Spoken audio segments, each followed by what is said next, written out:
So this festival this year is all about storytelling, and I was wondering what the motto of "Tell Me" means to you. Tell me. In English. Yeah. Not the German tell me.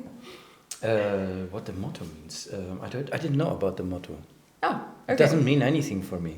So spontaneously, what comes to mind if you hear the motto? Sure, we are talking through the music and through the sounds. So actually music is a language.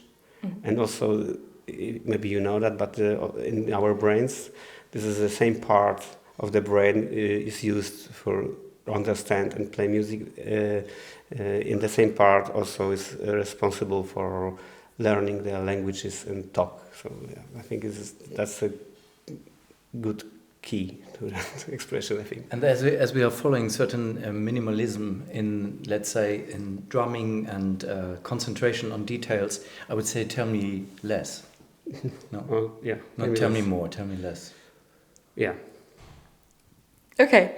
And what's the difference for you between playing live or playing at the studio? So if you're performing tonight, what's special for you about that? The volume.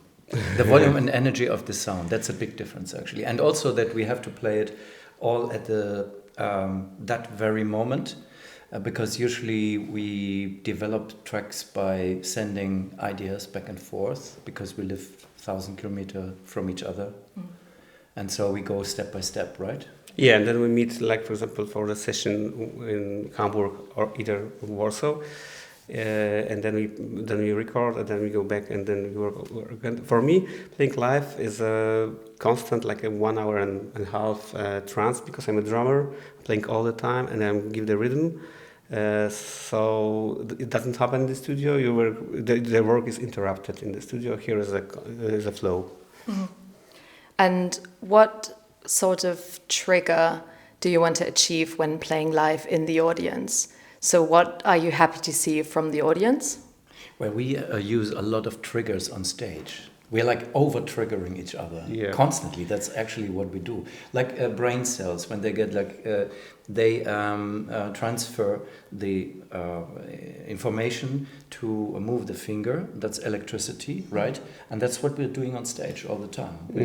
He's, for example, triggering my synthesizer with his bass drum. There's a trigger cable that goes into my synthesizer. And yeah, and he gets a click information or whatever, some kind of synchronization impulses directly to his brain. That's why we are always perfect in time, right? Yeah, and also, of course, as a drummer, again, the drumming is the oldest instrument, and the rhythm is a universal language.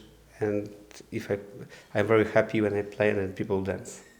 Yeah, I can imagine, yeah. Yes. And do you improvise a lot when on stage together? You were talking about triggers and how you sort of influence each other when performing. Is that something that works better when you improvise, or do you improvise a lot? Well, I would say that I come more from composition, so I like to improvising in the studio to find certain things, yes, absolutely. I try to find a certain structure, but I also like when there's space within these structures that you can make little changes or that you have possibilities to improvise. Hubert comes completely from improvising. Yeah, actually, right? we started from different points, and we meet in the middle, because I started...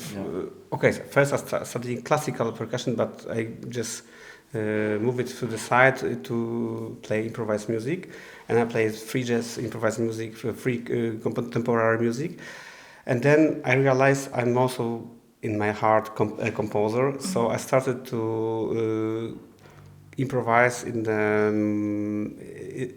as a instant composition. So I started to improvise with the form and with the whole narration, which ends now. I'm also a composer right now. So when I start to compose, I first play it, record it, and then I try to remember or write it down, and then I develop my compositions out of the improvisation. So actually we met in the same spot. Yeah. But I think our focus is not so much, or the pleasure that we get from the music is not so much in constant improvisation, but rather in finding this kind of hypnotic flow in the music. I think that's something that we really like, no? Actually, we have very straight compositions, which are most of them are closed, but some of them there has opportunity to stretch some parts, and it depends on our mood or the audience feedback.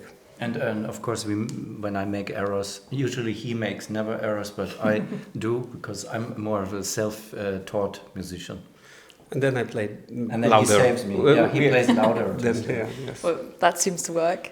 One last question. Do you have any sort of ritual before you go on stage together? Anything you do in order to prepare yourself? Hugging and drinking. Yeah.